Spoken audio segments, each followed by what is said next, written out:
அம்பா, அம்பிகை, அம்பாலிகையின் வரலாறு. காசி நாட்டின் அரசர் தனது 3 மகள்கள் அம்பா, அம்பிகை, அம்பாலிகை அவர்களது அழகும் அறிவும் பெரிதாக புகழப்பட்டனர். காசி நரபதி தனது மகள்களின் சயம்பவரை ஏற்பாடு செய்தார்.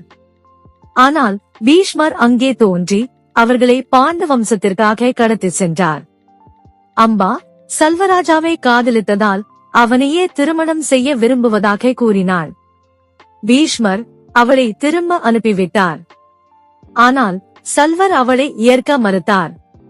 துன்பத்துடன் அம்பா பீஷ்மருக்கு மறுபிறவியில் பழி வாங்குவேன் என்று சபதம் எடுத்தாள். அம்பிகை, அம்பாலிகை விசித்திரவீரியரை திருமணம் செய்தனர். ஆனால் அவர்களுக்கு மகிழ்ச்சி இல்லை.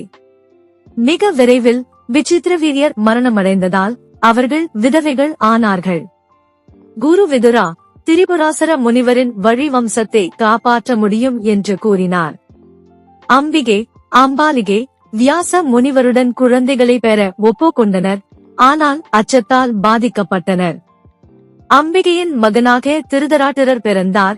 அம்பாலிகையின் மகனாக பாண்டு மற்றும் தாசியின் மகனாக விதுரா. அம்பா மறுபிறவி எடுத்து சிவபெருமானின் அருளால் சிகண்டியாக பிறந்தாள்.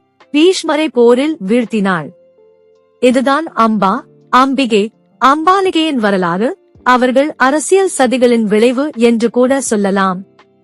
முருகப்பெருமானை நம்பினால் சேனலை லைக் செய்யவும், உங்கள் எண்ணங்களை கமெண்ட் செய்யவும், வீடியோவை பகிரவும் மற்றும் சேனலுக்கு குழு சேரவும்.